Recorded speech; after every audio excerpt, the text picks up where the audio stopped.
Et vous êtes avec Anna Toumazov, bienvenue dans Tunnel, le retour, c'est le tout premier épisode.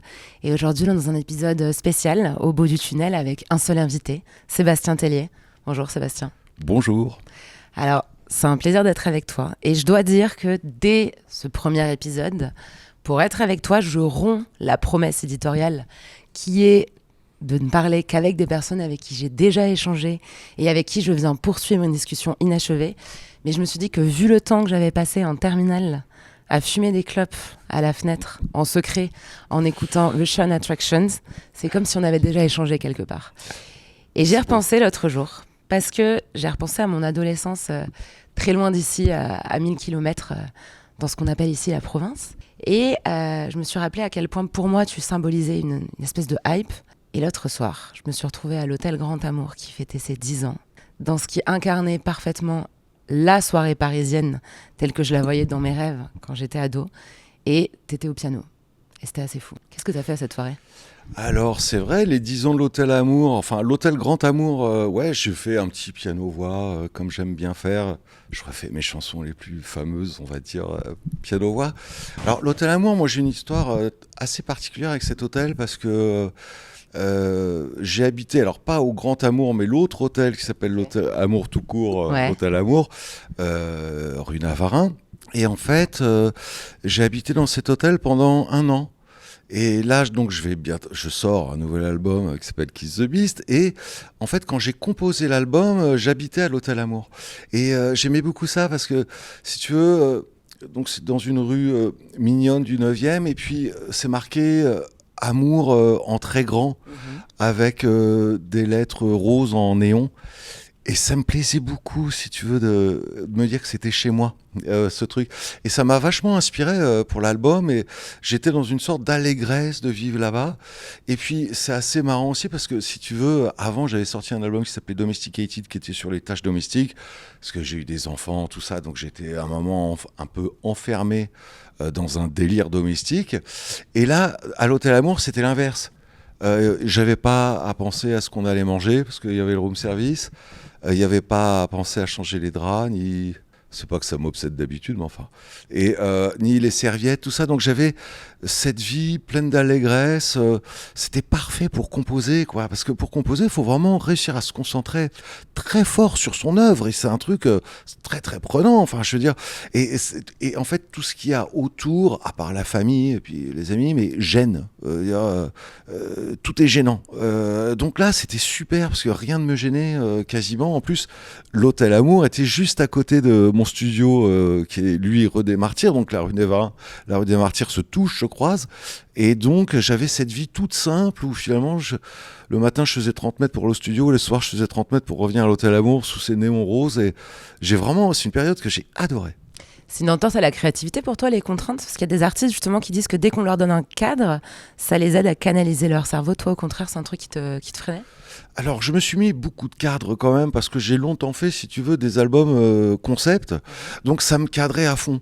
Donc, c'est que je lui ai dit, bon, bah voilà, je me suis efforcé de faire de la musique sensuelle, un peu suave, sexy, machin. Politics, donc comme c'était de la politique spaghetti, j'ai fait tout et n'importe quoi, comme si j'étais un leader fou, quoi. Et My God is Blue, c'était sur la spiritualité. Enfin, je sais pas tous te les faire. Et donc, ça me mettait un cadre comme ça, quand même assez... qui était quand même plutôt de l'ordre de la prison finalement, et ça, mais j'ai mis du temps à m'en rendre compte. Et puis, donc cet album-là, mon dernier album, j'ai eu envie de faire un truc qui soit pas conceptuel. Je me suis dit, j'arrête les albums concept. Et en fait, c'était génial parce que ça m'a vachement libéré au niveau de la créativité. C'est-à-dire, j'ai pu aller dans plein de styles différents et juste foncer vers mes amours. C'est-à-dire, j'adore le CP80 qui est un clavier, j'ai pu en faire à fond, mais j'aime aussi la basse fretless, j'ai pu en mettre à fond. Il y a des chansons électro, il y a des chansons acoustiques, il y a des grandes chansons un peu plus comme de l'opéra. Si tu veux, il y a de tout, quoi. On peut faire vraiment son marché. Et cet album, du coup, il sort le 30 janvier. Il y a déjà quelques titres qui sont sortis. C'est lesquels tes préférés ? Y compris dans ceux qui n'ont pas encore été dévoilés. Alors, dans ceux qui n'ont pas été dévoilés, alors attends, je fais un petit tour du propriétaire dans mon petit cerveau. Ah non, il y en a une que j'aime beaucoup qui s'appelle Mouton. Ouais, parce que si tu veux, c'est la première chanson que j'ai composée pour l'album. Donc moi, souvent, quand je commence un album, il faut quand même qu'il y ait une sorte de top départ. Et donc là, si tu veux, j'avais envie de commencer tout au fond, dans la darkness, dans les abysses de mon âme. Donc j'ai fait une chanson très sombre, assez répétitive, hypnotisante, mais d'une manière un petit peu... je crois que c'est dans Tarzan où à un moment il y a cette espèce de serpent comme ça qui embobine tout le monde. J'avais un peu ce serpent là. Et donc j'étais obsédé aussi par les yeux. Et j'avais envie de parler de détresse dans l'œil. Si j'avais été peintre à l'époque, j'aurais peint juste un œil avec plein de détresse. Et donc, j'avais ce morceau. Et puis, j'avais envie de parler de détresse dans les yeux. Et je me suis dit, je vais parler d'un mouton qui vit sa petite vie tranquille dans la prairie. Et puis qu'on emmène à l'abattoir, et donc il y a ce côté ascenseur pour l'échafaud. Et je me disais, parce que l'album, si tu veux, c'est un album existentiel qui s'interroge sur le vivant, sur être vivant, sur la place de l'homme sur Terre. Est-ce qu'il y a une vraie différence entre l'homme et les animaux, des trucs comme ça. Mais après, je suis pas un grand philosophe, ni sociologue, ni naturaliste. Enfin, j'y connais absolument rien, pour tout avouer. Mais c'est des trucs que j'aime bien quand même. Et donc, avec Mouton, j'étais content. Parce que voilà, je parlais de cette détresse. Et puis, je trouvais que finalement, j'avais pas mal de points communs avec ce mouton, si tu veux, qui a aucune prise sur son destin, qui comprend même pas pourquoi il est là. Moi, j'ai toujours pris des décisions totalement à l'emporte-pièce, sans vraiment réfléchir. Donc, je suis très proche de ce truc-là, de mouton. Donc, si tu veux, c'est un truc, c'est à la fois, ça parle effectivement d'un mouton, mais ça parle aussi de moi, tout simplement. Donc, partant de là, c'était sympa parce que, si tu veux, le fait d'être un peu abyssal, ça m'a permis d'être en terre, quoi, dans la terre. Et après, j'avais plus qu'à faire pousser tout le reste, si tu veux. Et donc, juste avec les autres morceaux, à aller chercher plus la lumière, la gaieté, la brillance. Et donc, pour moi, j'étais content de ce process que j'ai pas vraiment maîtrisé, mais ça s'est passé comme ça. Je suis parti tout en bas pour m'élever au fur et à mesure. Et tu files la métaphore du mouton, ce serait qui tes loups? Alors, mes loups, déjà, l'album s'appelle Kiss the Beast. Donc, si tu veux, moi, je suis le bisou. Je suis un peu la bête aussi, j'ai un peu un look de bête, mais enfin. Mais Kiss the Beast, je suis le bisou, et The Beast, c'est le monde. C'est vraiment, je me sens tout tendre. Je suis pas tout le temps à longueur de journée, 24 heures sur 24, hein. Mais grosso modo, je suis quand même quelqu'un de tendre. Et je vois autour de moi un monde brutal. Si tu veux, un monde qui est pas apaisé. Tu vois, c'est ça qui est dommage. Je me dis quand même. La vie, j'enfonce des portes ouvertes, mais la vie est tellement courte que c'est trop dommage de la passer dans la haine, la violence, un tas de trucs débiles, cette quête de pouvoir. Pour moi, ça n'a aucun sens tout ça. Ça crée que du malheur. En fait, moi, souvent, ce que je dis, et c'est vraiment vrai, j'adorerais que le monde soit un parc d'attractions géant. Ça, moi, quand j'étais tout petit, j'allais dans un parc d'attractions en Belgique qui s'appelait Medipark. Et c'était tout un parc d'attractions sur le monde des abeilles. Donc il y avait plein de sucreries au miel, des petits manèges qui faisaient pas peur du tout. Et pour moi, c'est ça le monde parfait, c'est ça le monde idéal, quoi. La mission de l'artiste, c'est de le narrer, le monde tel qu'il est, ou c'est au contraire d'essayer de le façonner, de le changer, au moins de faire du bien aux gens? Alors c'est très intéressant comme question, parce que figure-toi que j'y pense souvent. Et je me dis, avant, quand j'étais ado, et puis au début de ma vie d'adulte, si tu veux, moi, tout ce qui était un peu artiste engagé et tout, j'aimais pas ça. C'était vraiment, j'étais, oh là là là là, même le délire social et tout, je sais pas, je Trop trouvais ça premier degré, étouffant. quoi. Ouais, et puis pas glamour, quoi. Un truc un peu chiant, quoi. Et puis au fur et à mesure, je me dis, ah bah non, oui, non, en fait, je comprends maintenant. Je me dis, ouais, c'est vrai que les artistes ont une forme de, entre guillemets, c'est pas Jeanne d'Arc, hein, mais enfin, de mission aussi. Parce qu'il y a très peu de monde qui peut rappeler au monde à quel point l'amour c'est important, la bienveillance, la poésie, essayer de bien faire ce qu'on a à faire, et puis l'artiste aussi artisan, donc tout ça, ça va ensemble. Il y a ce truc déjà d'essayer de bien faire soi ce qu'on propose aux autres, c'est hyper important. Donc oui, finalement, je me retrouve là à l'aube de la cinquantaine, à me dire, bah non, mais oui, les artistes ont une mission, effectivement. Mais je comprends tous ces mecs avant que je rejetais. Je dis, bah non, mais oui, je vois maintenant. Et c'est vrai que maintenant, si tu veux, mais mais je vois cet album Kiss the Beast, c'est un peu, si tu veux, alors une mission c'est un bien grand mot, mais c'est tout au moins une bouteille à la mer avec à l'intérieur un message. Et ce message, ça serait, allez, on se calme. On essaye d'être un peu lucide, on essaye d'être un petit peu pragmatique et on essaye de faire en sorte que ça soit un peu peaceful le truc, quoi. Plutôt que cette guerre permanente.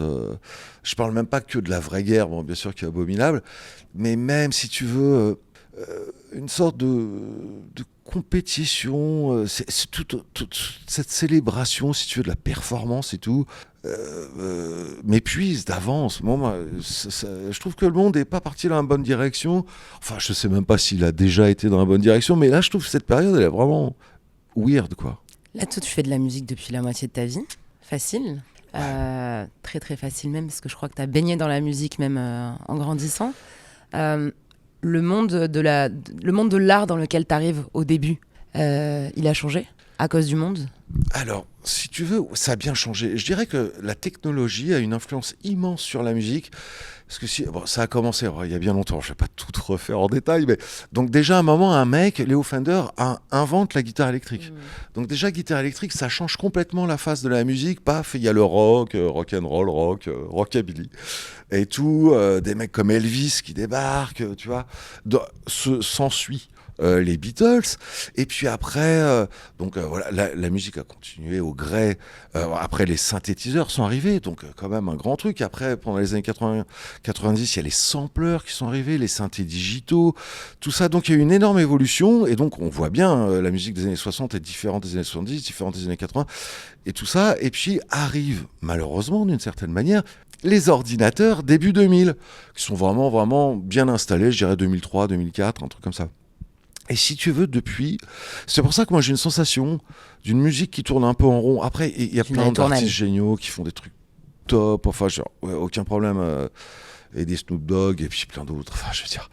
Et puis, mais n'empêche que la musique évolue pas. Si tu veux, la musique, la différence entre la musique de 2025, 2026 et 2017, je pense au hasard, il y a presque aucune différence. Parce qu'il n'y a pas eu d'intervention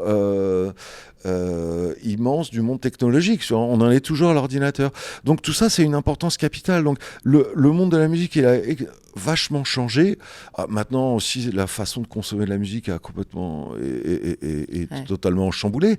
Mais si tu veux, au niveau du faisage, alors je sais pas si ce mot existe, mais enfin, ça évolue pas beaucoup finalement, tu vois. Et toi, en plus, tu as fréquenté au cours de ta carrière, et c'est pas terminé, des artistes hyper créatifs, les gars de la French Touch, Jean-Michel Jarre, Christophe dont on déplore le départ parce que je pense qu'il aurait continué à surprendre.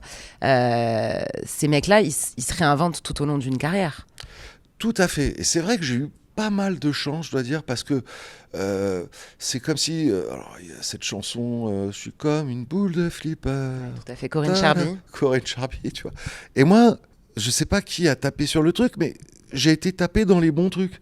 Tu vois, Jean-Michel Jarre, mais même tous ces mecs avec qui j'ai commencé, la French Touch, j'arrive pas à j'ai jamais su vraiment bien le dire naturellement. Mais...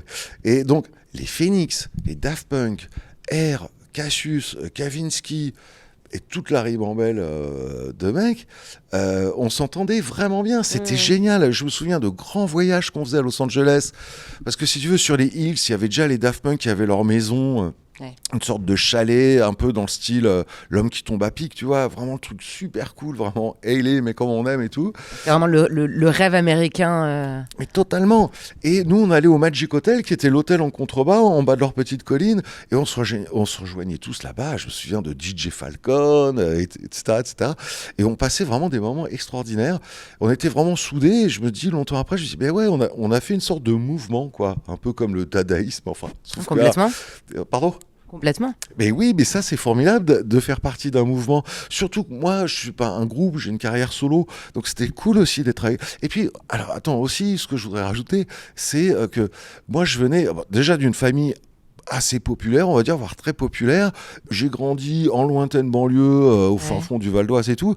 Donc, si tu veux, quand j'ai commencé à rencontrer ces mecs-là, j'étais là, putain, qu'est-ce qu'ils sont bien sapés. C'est un autre monde. Qu'est-ce qu'ils sont intelligents, qu'est-ce qu'ils sont talentueux. Et ils connaissaient plein de trucs que moi, je connaissais pas. Genre des super synthés dont j'avais jamais entendu parler, des groupes dont j'avais jamais entendu parler, des albums. Donc, ils me faisaient écouter des trucs déments. Et puis, je voyais qu'ils étaient bienveillants les uns envers les autres. Tu vois, ils étaient éduqués, quoi. Tu vois, ils parlaient bien. Et donc, moi, ça me plaisait beaucoup. C'est toute cette bande de mecs, ils ont vraiment transformé ma vie et ma façon de voir les choses, quoi. Et donc, je me suis retrouvé à nager là-dedans, un grand bain de French Touch, et j'ai adoré ça, quoi. Et c'est vrai que quand tu découvres Paris, les Parisiens et tout, parce que même quand tu viens de région parisienne, en fait, t'es pas dedans, tu découvres toute une vie, tout un monde, et tu te dis, attends, mais c'était ça, en fait, depuis le début.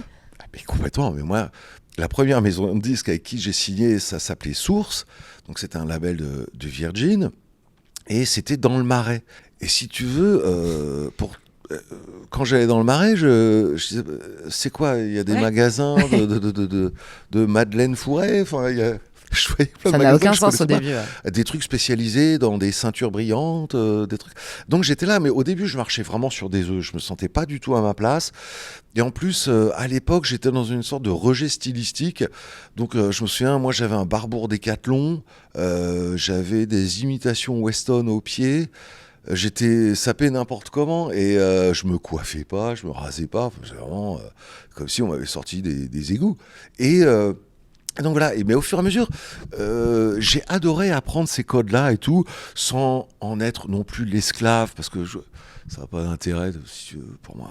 J'avais pas envie de me transformer totalement, mais quand même, je me suis bien imprégné de tout ça. Et puis, après, aussi en voyageant, j'ai redécouvert Shibuya, Tokyo, tout ça, Seoul, à Londres, tu vois, Tribeca à New York, les Hills, Beverly Hills, à LA et tout. Et donc au fur et à mesure, je me suis un peu adapté comme ça. Et puis finalement, maintenant, c'est des trucs dans lesquels je suis ça m'obsède pas spécialement. Mais maintenant, je me sens très à l'aise dans le Marais, quoi. Mais le look dont tu parles, qui t'est arrivé, qui t'est un peu tombé dessus au travers des tribulations de boules de flipper, il se passe quand même un truc fort. C'est que ce look avec la barbe, les cheveux longs, etc. Après la fin des années 2000, on a la mode du métrosexuel. Tout début des années 2010, c'est d'un coup la mode du hipster, un truc super stéréotypé, où à nouveau, c'est grosse barbe, cheveux longs, etc. Donc là, en fait, tu te retrouves à ce que toi, ce que t'es, qui est ton identité, ce soit pile dans la tendance. Et c'est ça qui est fou. Si tu veux, moi, j'avais... En fait, ce qu'il y a, c'est que mon visage, j'étais pas satisfait, parce que, si tu veux, j'ai un visage très médiéval. On dirait un mec, je sais pas, un petit peu le fou du roi, je sais pas comment. Enfin, comme sur les tableaux médiévaux, quoi. Tu Ce vois. serait quoi ton nom de fou du roi ? Pardon ? Ce serait quoi ton nom de fou du roi ? Non, mais c'est moi sans barbe. Enfin, je l'ai souvent dit, c'est vrai que sans la barbe, je suis le sosie de Steffi Graf, mais réellement, tu vois. Et donc, j'avais envie d'un truc quand même plus attirant, un peu plus mystérieux. Et j'avais envie aussi, j'ai envie d'incarner ma musique, si tu veux, vraiment de faire corps avec ma musique et de pas avoir un physique différent de la musique que je voulais proposer, si tu veux. Donc, j'ai dû adapter tout ça. Je me suis laissé pousser les cheveux, j'ai la barbe et tout. Mais après, ce qui m'a le plus surpris, si tu veux, c'est qu'en fait, c'est les mecs du hip-hop. Parce que moi, je me souviens, je faisais beaucoup d'émissions télé, surtout à l'époque de Sexuality. Donc je me souviens. Tout ce qui est du 2008-2009. J'étais toujours fort à la télé, j'ai fait des talk shows, j'ai fait des tas de trucs. Et puis, mais les mecs n'étaient pas contents parce que je mettais des lunettes de soleil. Et puis, donc, moi, j'étais là, bon, c'est parce que je fumais beaucoup, donc je ne vais pas avoir les yeux trop rougis devant tout le monde. Et puis après, j'ai vu les rappeurs se sont pointés avec des lunettes de soleil. Et maintenant, c'est rare de voir un rappeur qui fait une émission sans lunettes de soleil. Et puis, il y a ce mec qui s'appelle SCH. Je ne sais pas s'il est de Marseille ou en tout cas des environs. Martigues, juste à côté. Ah ouais, voilà. Ouais. Et lui, il a vraiment quasiment le même look que moi. Bien sûr. Mais, tu l'as rencontré ou pas ? Oui, bien sûr. Un concours de sosie. Alors, ce qui est marrant, c'est que si tu veux, il est plus petit que moi, il est plus fin. Alors, on dirait pas comme ça, parce qu'il en impose et tout. C'est vraiment une grosse rosta du hip-hop, tu vois. Mais à côté de moi, on dirait un petit gabarit. Ça pourrait être ton fils, en fait. Quasiment, voilà. Et puis, et donc, non, et donc voilà, mais tout ça, moi je l'ai pas prévu, c'est les flux et reflux du style, de la société, de la mode, des looks. Mais quand même, c'est vrai que moi j'étais au tout début d'un truc qui est devenu banal. Mais ça, j'aime bien ça. Si tu veux, au moins, c'est un style. Parce que si tu veux, avant, quand je marchais dans la rue, les mecs disaient ah, les Bee Gees, les Bee Gees. Ouais, Ou bien alors, sûr. aussi, l'autre truc, beaucoup, c'était ah, Jésus, Jésus, il y a Jésus. Tu sais que maintenant, je marche dans la rue, plus personne fait attention à moi, mais c'est bien, c'est beaucoup plus confortable.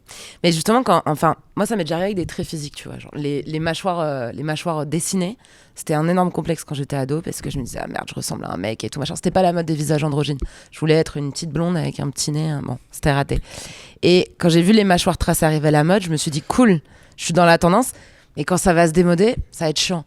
Est-ce que toi, t'as déjà eu ce truc où justement, t'as souvent incarné une forme de hype, la période justement, tu parles de la période où t'étais beaucoup sur le bateau télé et tout, à ce moment-là, t'es dans une méga hype. Est-ce que quand on est justement dans la tendance, on se dit merde, à un moment ça va se démoder, moi je vais vouloir continuer à faire ça parce que c'est ce que je suis, c'est ce que je fais, et ça va se démoder, merde, qu'est-ce que je fais?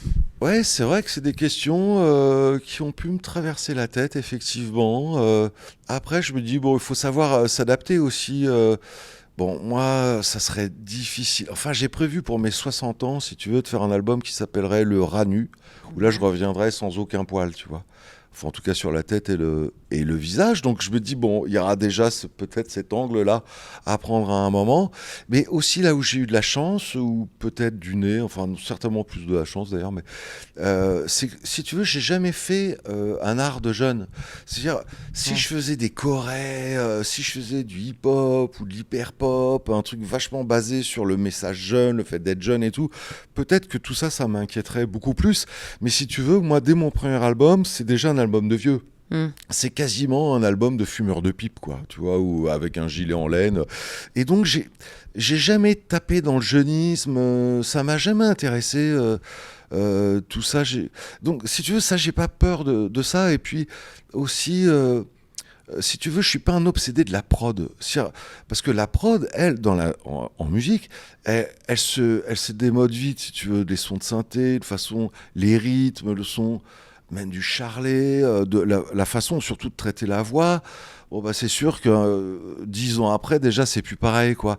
Mais moi, ça m'obsède pas. Je fais aussi beaucoup. Alors, je fais des chansons très produites, comme là, une chanson que je vais sortir, enfin, qui est sortie, qui s'appelle Thrill of the Night. C'est produit, c'est machin, c'est Oscar Holter qui l'a produit. Donc, le son bien radio, US et tout, ok. Mais je fais aussi une autre chanson qui s'appelle, par exemple, Un dimanche en famille, qui est une chanson sur la famille, qui là est dénuée de toute production. C'est un piano, une petite batterie toute douce, une basse. Et voilà, donc si tu veux, le fait que j'aime tout me libère de ces trucs-là, parce que je me dis, bon, bah, si jamais l'électro est plus du tout à la mode, ou Ouais. tout le monde déteste ça à fond, je dis, c'est pas grave, je ferai de l'acoustique. Et si à un moment tout le monde se met à haïr l'acoustique vénère, je dis, bon, bah, je ferai de l'électro. Et j'ai reçu beaucoup d'artistes qui me disaient qu'en fait, on les obligeait à faire des TikTok et donc à suivre des trends, des tendances et à être toujours à épouser une forme de mode et qui en fait se sentaient complètement prisonniers de ça. Est-ce qu'on aurait vu à l'époque justement Christophe partir sur TikTok? Je sais pas, il aurait pu être bon sur TikTok, si tu veux. Moi, Et en même temps, ouais, peut-être qu'il aurait été spontané. Je sais pas. Après, moi, j'ai pas un rapport aux réseaux sociaux qui soit facile. C'est-à-dire, j'aime bien consommer le truc des autres. Tu vois, j'aime bien. Moi, j'adore l'Insta de Snoop, le chanteur d'Oasis. Qu'est-ce que j'aime bien? Il y a une fille qui fabrique des petites grenouilles miniatures. J'adore. Il y a des trucs. Ah, j'aime bien aussi la NASA. Ouais. Tous ces trucs-là, les trucs Mon scientifiques. algo, il est très physique quantique et tout. Et ah ouais, ce que j'adore aussi. Alors non, mais attends, ça, il y a un truc que j'adore sur Insta, c'est les musiciens amateurs qui sont encore meilleurs que les grands professionnels. C'est-à-dire des mecs qui vont travailler, si tu veux, une reprise des Beatles, mais ils vont travailler ça la travailler pendant 1 an et ils vont te la jouer comme ça sur leur canapé. Et là, c'est magique parce que c'est des mecs qui ont vraiment pris le temps de travailler un truc super précis. J'adore aussi les mecs qui te montrent. Comment refaire le son de basse de Thriller, tu vois, au synthé, qui t'explique exactement les réglages sur le mini-moog et tout. J'adore ça. Donc, si tu veux, tout à l'heure, on parlait de façon de consommer la musique et tout, avec les plateformes et tout le bazar.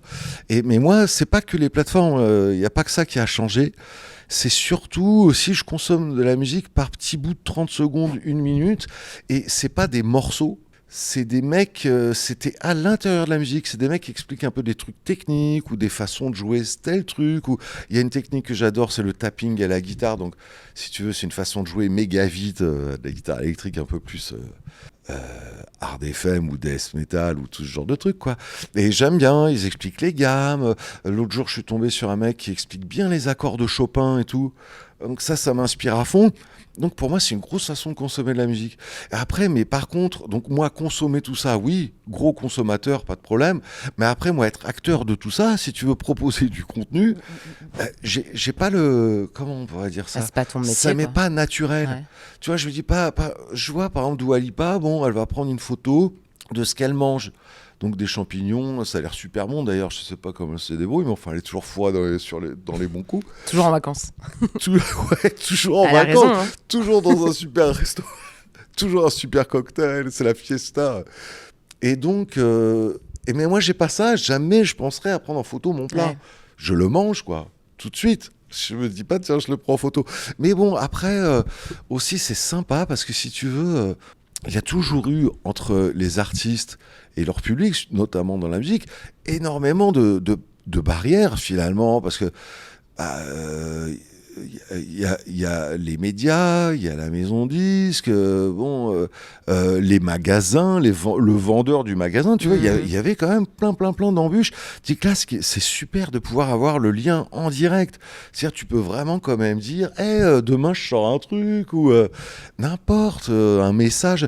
Et ça, c'est quand même une chance, je trouve, pour les chanteurs et tout, qui est ça, parce que, bah voilà, on peut quand même au quotidien avoir des états d'âme et les partager sans trop tomber dans le voyeurisme et tout. Mais je trouve que c'est super qu'il y ait ce lien direct. Et même le public peut dire à son chanteur préféré: ah, j'aime bien cette chanson. Ah, je trouve que tu devrais remettre cette tenue, elle te va si bien. Des trucs comme ça, tout léger, tout sympa, quoi. Puis on a des Jools qui sont des phénomènes absolus, des phénomènes populaires qui vont faire un post comme ça avec aucune esthétique pour juste dire coucou la mif, je sors un nouvel album ce soir et c'est le 10e de l'année, il le drop sur les réseaux, les gens sont contents et il y a un truc immédiat mais ça va vite quoi.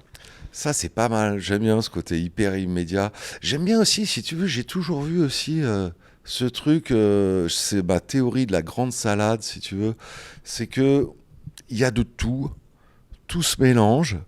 Et tu peux assaisonner comme tu veux, rajouter un aliment. Et ça, j'aime bien tout ça. Après, moi, si tu veux aussi, en même temps, je te dis ça, mais mon album Kiss the Beast est justement aussi un rejet de tout ça. Mais c'est pas un rejet... c'est pas que j'aime pas. Moi, du rap, je vais te dire, ça fait 40 ans que j'en écoute et tout. Mais si tu veux, moi, j'ai vraiment essayé de peaufiner mon truc. Ouais, bien sûr. C'est pas du tout une improvisation. J'ai vraiment essayé d'aller à fond dans la mélodie, dans la richesse des accords, le fait de faire des morceaux deep. J'ai vraiment essayé de faire un album unique, si tu veux. On pourrait considérer que la musique d'aujourd'hui est un océan. Et j'ai vraiment essayé de créer un îlot magique, comme si par chance, comme ça, une déambulation maritime, et que tu voyais ce truc qui miroitait un peu, si tu veux, comme si, comme à Ibiza, il y a cette île au sud-ouest de l'île, et qui est censée, dans la mythologie, être l'île des sirènes.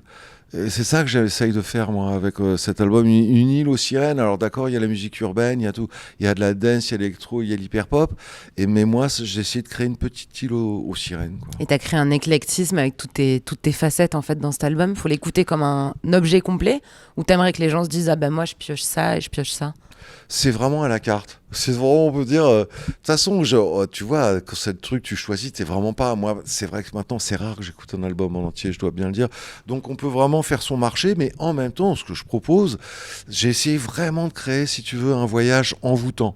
Quand même, le mieux, si on veut totalement apprécier ce que je propose, il n'y a pas d'obligation, enfin, évidemment. C'est de l'écouter du début à la fin parce que c'est un grand trip. Si tu veux, j'avais en tête aussi ce film Las Vegas Parano, où c'est une grande nuit de folie, si tu veux, c'est sur plusieurs jours, et tout est à fond. Tu vois, à un moment, tu as des moments de torpeur, tu as des moments beaucoup plus doux, mais tout à bloc. Et c'est ça que j'ai essayé de faire. Donc il y a des chansons très sombres, il y a des chansons très dansantes, il y a des chansons toutes neutres, tout coton, il y a il y a juste des trucs un peu stylistiques.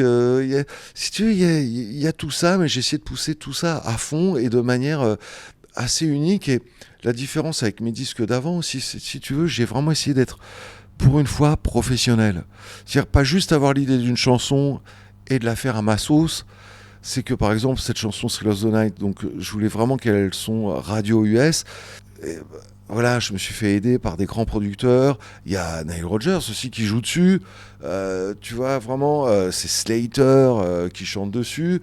Les chansons plus orchestrales, plus opéra. J'ai travaillé avec Victor Lemann qui a fait la musique des JO, qui a l'habitude de travailler les très grands orchestres. Donc pour moi, c'était très pratique parce que c'était des morceaux à 800 pistes, si tu veux, où on est 150 dessus. Donc c'était important de pouvoir être aidé. Donc, si tu veux, ce qui comptait, c'était pas moi, étrangement, c'était les chansons et qu'elles arrivent à leur bonne destination. Donc c'est pour ça que je me suis autant entouré, Kid Cudi et tout ça, parce que j'avais besoin d'eux pour emmener les chansons là où elles devaient aller, quoi. Et il y a un énorme éclectisme sur cet album, mais dans ta carrière tout entière, là tu viens d'évoquer compositeur des JO, on t'a vu à la cérémonie d'ouverture des Paralympiques. Tu as aussi bossé t'as collaboré à de nombreuses reprises avec Chanel. On t'a vu on a entendu ta musique au début des années 2000 dans un film de Sofia Coppola. Mais à côté de ça, tu vas aussi à l'Eurovision, qui est considéré comme le truc kitsch par excellence. Justement, qu'est-ce qui fait qu'un artiste considéré comme aussi cool va à l'Eurovision ? Et est-ce que le ringard existe au final, pour toi ? Alors, c'est des questions relativement complexes.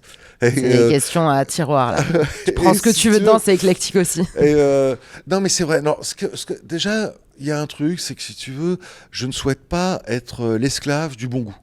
Déjà, je trouve qu'il y a beaucoup de trucs, il y a beaucoup d'interdits, il y a beaucoup de trucs comme ça et tout, que j'ai pas envie de me rajouter ça en plus. Alors oui, le bon goût, ouais, c'est chouette. Moi, j'aime bien la super déco. J'ai un appart à Paris, mais j'ai aussi une maison dans l'Oise, moderniste. C'est tout décoré comme un musée 70s. Donc, c'est tout ça. J'adore tout ça. Je vais pas faire semblant que, oh là là. Non, j'adore tout ça. J'aime bien aussi, finalement, ce qui est sophistiqué, cool, bien recherché, avec un message un petit peu taquin, tu vois. J'adore tout ça. Mais je voudrais pas que ma vie, ça soit que ça. J'aime bien aussi tout le reste. Moi, quand je disais tout à l'heure, je viens d'une famille populaire. Et je peux te dire que ce que j'ai pu constater, moi en tout cas, c'est qu'au camping, en été, on s'amuse beaucoup plus que dans un 5 étoiles. Hein. Et t'as vu les deux, du coup. Et donc, je me dis, autant tout faire. Alors, je vais être honnête, je vais plus du tout au camping. Hein. Je pourrais pas, quoi. C'est pas possible. Même pas pour une soirée. Une soirée, ouais. Si. Une soirée, ouais. Ah oui, une soirée, une cuite magistrale, pas de problème. Mais passer les vacances en entier au camping, c'est juste pas possible. À part peut-être dans des grands espaces aux US ou je sais pas quoi. Mais on pourrait entendre du Tellier dans un karaoké au camping, d'ailleurs. Mais j'adorerais. Mais c'est pour ça, alors je me suis peut-être pas assez ouvert, tu vois. Je pense que les mecs me considèrent comme je sais. Oh, peut-être fin de soirée, la ritournelle éventuellement. Je sais pas, franchement. Mais enfin, ce que j'ai constaté dans ma vie, c'est que c'est sympa de savoir être caméléon, si tu veux, d'être à l'aise dans un peu tous les domaines, tu vois, plutôt que de se concentrer sur juste un truc. Moi, je trouvais ça dommage. Et c'est vrai qu'encore une fois, tout à l'heure, je t'ai dit, si j'étais peintre, je peindrais juste un œil. Il y a un autre tableau que j'aimerais faire, c'est le monde entier aussi. Tu vois, pas juste... des petits trucs avec le lacet qui est bien mis, la ceinture qui tombe bien. Je trouvais, c'est dommage, quoi. Tu vois, il y a tout le reste aussi qui est extrêmement intéressant. Mais de toute façon aussi, il n'y a pas de... Si tu veux... moi, ça dépend des jours. Il y a des jours, j'ai des envies de bon goût, mais il y a des jours, j'ai envie de juste de trucs... simple, facile, sans aucune prise de tête. Et d'ailleurs, c'est ça que j'adore à la campagne aussi. Quand je suis à la campagne, quand je vais au supermarché, j'y vais vraiment en survette, quoi. Tu vois, et encore, même pas des super survettes, quoi. Des trucs vraiment que j'ai acheté à Leclerc Sport. Enfin, je sais pas si on peut donner des marques. On peut donner des marques. Tu vois, des trucs vraiment où je fais attention. Mais j'aime bien. Moi, enfin, aussi, ce qu'il faut savoir, c'est que.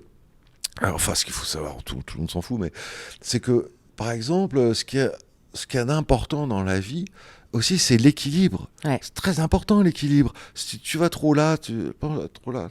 Et donc, j'aime bien, moi, quand c'est équilibré, si tu veux. C'est ce que j'allais dire, le fait de connaître plusieurs milieux sociaux, plusieurs milieux géographiques.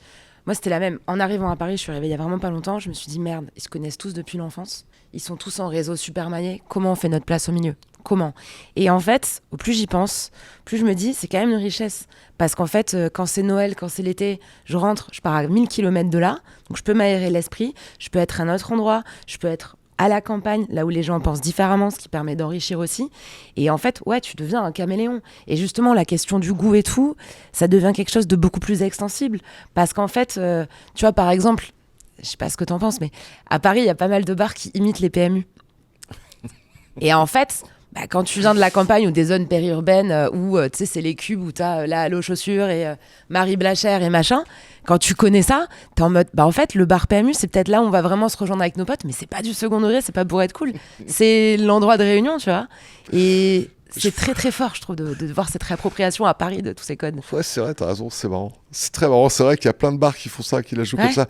Mais en plus, en fait, ouais, mais je vois le concept, il est un peu chelou, mais en même temps, on se régale bien dans ces trucs-là. Bien sûr. Le vin, il est top, les œufs à fond. maillots, ils sont merveilleux. Tu vois, en plus, ils le font bien et tout. Mais je vois exactement ce que tu dis. Moi, ce qui m'a fait marrer une fois, c'est que il y a pas très longtemps, si tu veux, je suis passé devant un magasin de chaussures, et en fait, donc, ils vendent des chaussures, quoi. Et dans la vitrine, ils avaient mis des cajots avec des pommes. Encore, s'ils vendaient vraiment des pommes, tu vois, why not, quoi. Mais là, je sais pas, mettre des cajots de pommes pour faire style.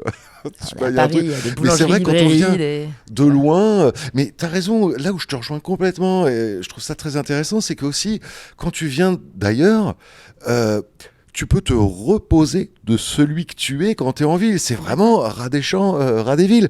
Il y a vraiment ce truc-là. Ce côté repos, il est super. Et finalement, moi, j'ai des amis avec qui j'ai beaucoup travaillé, Manu et Vava. Donc Manu qui a fait plusieurs de mes clips, le clip de Roche, et puis Sexual Sportwear, plein d'autres trucs. Vava, Valentine Reinhardt, qui a fait pas mal de mes pochettes, la dernière pochette avec mon Dino, l'avant de toi, des clips aussi pour moi. Enfin, je vais pas tout citer, mais eux, ils ont vachement de chance. Ils viennent du Pays Basque, donc Biarritz, Anglette, tout ça. Et Douroche. Et si tu veux, c'est trop bien parce que justement, pendant les vacances et tout, eux, ils retournent là-bas. Mais oui. Et je me dis, mais quelle chance! Tu reprends ton autre vie. Tu sais que pendant les vacances, bon, ok, t'es parisien, bon, alors tu vas au bon marché, bon, c'est sympa, hein, mais c'est pas pareil. T'as pas les vagues géantes, t'as pas les petits restos où tu manges sur un tonneau, t'as pas tout ça, les décorations de Noël de Biarritz, c'est complètement fabuleux. Et donc, c'est super parce que de venir d'ailleurs, ça fait que t'as un petit chez soi, rien qu'à toi. Mais moi, c'est bon, ça je peux le revivre grâce à ma maison de campagne, où si tu veux, chaque week-end, finalement, j'arrive à regoûter à tout ce bonheur de l'éloignement, quoi. Et le vrai Sébastien Tellier, il se trouve où du coup? Il se trouve à Paris ou il se trouve dans l'Oise? Si tu veux, le problème, c'est que le vrai moi, je l'ai jamais trouvé, quoi. J'ai vraiment l'impression d'être hyper influençable. Alors c'est marrant parce que souvent, j'ai l'impression qu'on me voit comme un mec qui a vachement de personnalité ou du charisme et tout, mais moi, je suis pas du tout comme ça. Je suis casanier, je suis craintif. Je sais pas comment dire. Ce que font les autres, je suis ébloui. Sincèrement par ce que font les autres. C'est-à-dire Michael Jackson, Stevie Wonder, De Palma, Scorsese, puis plein d'autres mecs. Enfin, je veux dire, me fascine, quoi. Donc, je suis là, j'ai un rapport un peu contemplatif à tous ces grands génies. Et moi, je sais pas trop où je suis dans tout ça, quoi. Mais en tout cas, aussi, en même temps, je fais de mon mieux. Je ne sais pas trop comment, mais je fais de mon mieux, quoi. En fait, tu sais quelle est l'incarnation de Sébastien Tellier. Et toi, t'es là, bon, en fait, j'habite dans sa peau. Et puis j'essaie de faire ça, mais à côté de ça, je suis un mec normal. Et... Oui, alors... un truc de Sartre, un peu, c'est la mauvaise foi, le truc de j'incarne cette personne, je suis cette persona. Et puis... Oui, c'est vrai. Mais aussi, mais ça, je le suis depuis tout petit, si tu veux, c'est que, par exemple, quand je me fais juste un tout petit peu mal, tout le monde en entend parler pendant une semaine. Quand il y a un petit courant d'air, j'ai tout de suite très froid. Donc, si tu veux, je suis aussi dans un grand cinéma permanent. Et donc... c'est comme ça que je suis, tu vois, comme une diva, mais sans le côté caprice, quoi. Et donc, étant dans ce cinéma permanent, si tu veux, je sais pas vraiment qui je suis. Peut-être là où je suis le plus moi-même, c'est juste en famille on est que tous les quatre avec Amandine, ma femme, et les enfants, et que je leur fais des spaghettis bolognaises. Ouais, là, je suis quand même pas mal moi. Ouais, c'est là où je suis moi-même. Quand on fait un jeu de société aussi. Je suis pas mal moi. Ou quand je regarde une série allongée sur le canapé, je suis vraiment moi. J'ai Et l'impression. Domesticated, du coup, tu racontais un peu tout ça, c'est l'album qui te ressemble le plus, du coup, tu dirais? Alors Domesticated, c'est marrant parce que si tu veux, Domesticated, c'est un album que j'ai fait parce que justement, comme j'ai eu des enfants Ouais. et que j'ai eu vraiment, si j'avais bien un truc dans ma vie que je voulais pas louper, je l'ai souvent dit, mais c'est vraiment vrai. C'était le fait d'être papa et d'être super présent et hyper là quand ils étaient petits. Pour moi, c'était vraiment le truc que je voulais pas louper, quoi. Donc ça, je me suis vraiment investi. J'ai vraiment été super présent. J'ai passé un temps fou à faire des petites pièces de théâtre avec les poupées de ma fille, avec mon fils, à l'emmener au parc, à faire tout et n'importe quoi, des cabanes avec la couette, j'en passe et des meilleurs. Et tout ça, c'est une vie aussi domestique parce que tu passes ton temps à ramasser un feutre, à remettre les coussins du canapé en place, à nettoyer des biberons. Enfin, tu vois, tous les parents connaissent ce genre de truc. Et donc, j'étais à fond là-dedans. Donc, j'en ai fait un disque, quoi, Domesticated, parce que aussi, j'avais pas d'autres sources d'inspiration. C'était l'entièreté de ma vie.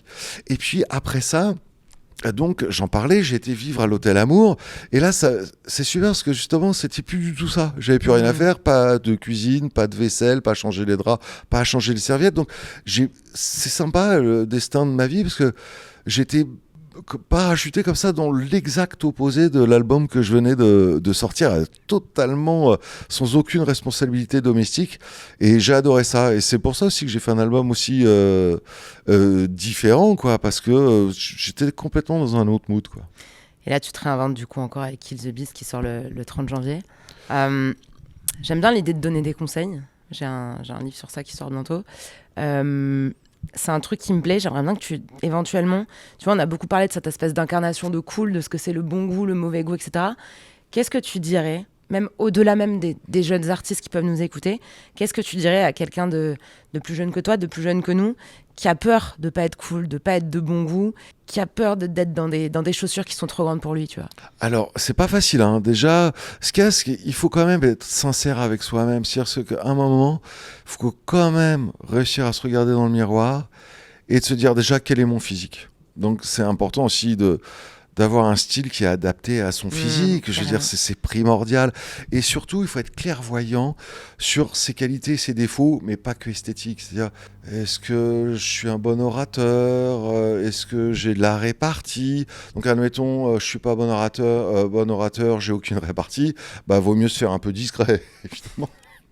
Ou des trucs comme ça. Donc, faut oser, parce que c'est pas dans la rue que ça se joue tout ça. Ouais. C'est dans l'intimité du foyer, je dirais presque l'intimité de la salle de bain. C'est face au miroir et dire qui suis-je vraiment, qu'est-ce que j'ai envie de proposer aux autres. Mais tout ça teinté aussi d'ailleurs que je trouve que quand tu sors de chez toi, ça sert à rien non plus de sortir avec tout son sac de malheur, tu vois. Tu peux en parler de temps en temps, tu peux machin. Mais ce qu'il faut aussi, c'est quand même essayer de montrer le meilleur côté de soi-même, quoi. C'est vraiment un truc important. Mais je dirais, voilà, c'est être franc avec soi-même. Moi, je vais te dire, justement, quand j'ai découvert que j'avais un physique un peu médiéval, et que si tu veux, avant même d'être vieux, si tu veux, j'ai une forme d'implantation de cheveux. Là, ça s'avance un peu, mais c'était assez dégagé là sur les côtés. J'avais ce truc-là, donc bien sûr, j'avais les cheveux longs pour cacher un peu tout ça. J'ai mis des chapeaux pour cacher un peu tout ça, mais déjà, je veux dire, à 25 ans, quoi. Et donc, j'ai peut-être tout à l'heure, je disais que j'ai toujours été dans un grand cinéma, mais aussi parsemé de moments de franchise avec moi-même. Donc, le conseil, j'ai été un peu long, pardon, mais le conseil que je donnerais, c'est vraiment d'avoir un regard frais sur soi et d'être vraiment sincère avec soi quand on est face au miroir. Ce sera le mot de la fin. Merci beaucoup. Vous étiez dans Tunnel avec Sébastien Tellier. Merci beaucoup.